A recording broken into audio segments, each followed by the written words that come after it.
আসসালামু আলাইকুম প্রিয় দর্শক, আশা করি আপনারা ভালো আছেন।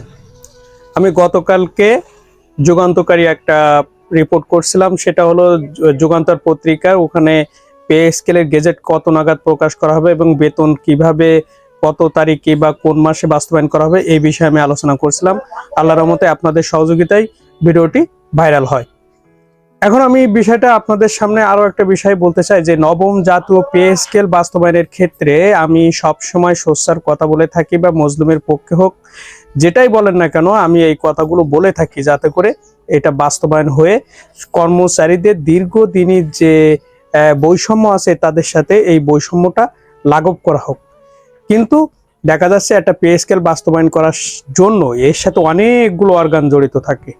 কারণ এখন পে স্কেল বাস্তবায়ন করবে, এটাতে সরকারি চাকরিজীবী, এমপিভুক্ত কর্মচারীরা আছেন, জুডিশিয়াল সার্ভিস আছেন, সশস্ত্র বাহিনী আছেন, পেনশনভোগীরা আছেন, সমস্ত বিষয় আলাপ আলোচনা নীতি নির্ধারণ করে তারপরে একটা সিদ্ধান্তে পৌঁছাতে হয়। এটা পৌঁছাতে গেলে আসলে সময় এবং অনেকটা অর্থেরও প্রয়োজন হয়, সময়ের প্রয়োজন হয়। কারণ হলো দেখেন, যদি 20 জনের একটা কমিটি করা হয়, 20 জন যে একই আপনি একটা প্রস্তাব দেবেন সেই প্রস্তাবে রাজি হবে বা একইভাবে মেনে নেবে, বিষয়টা এরকম হতে পারে না। কারণ তারও কাছে তো একটা লজিক্যাল যুক্তি থাকতে পারে, সেটাও তো আপনাকে মানতে হতে পারে। এই দেখা যাচ্ছে যুক্তি তর্কের ভিতরে অনেক সময় দেরি হতে পারে।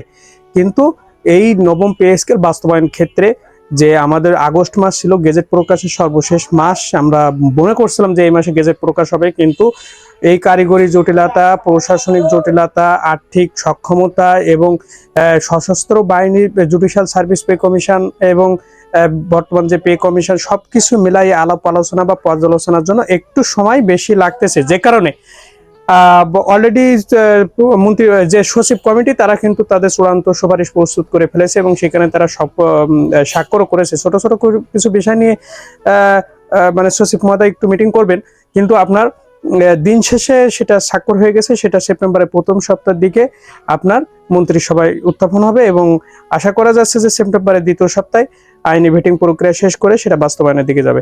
আশা করছি গেজেট প্রকাশ সেপ্টেম্বরের দ্বিতীয় সপ্তাহে সরকার নির্দেশনা দিয়েছেন, জনাব তারেক রহমান নির্দেশনা দিয়েছেন দ্বিতীয় সপ্তাহের ভিতরে ইনশাল্লাহ সেপ্টেম্বরের ভিতরে গেজেট প্রকাশ হবে এবং অক্টোবর থেকে বেতন সমন্বয় করা হবে, এটা কনফার্ম বলা যায়। প্রিয় দর্শক, ভালো থাকবেন।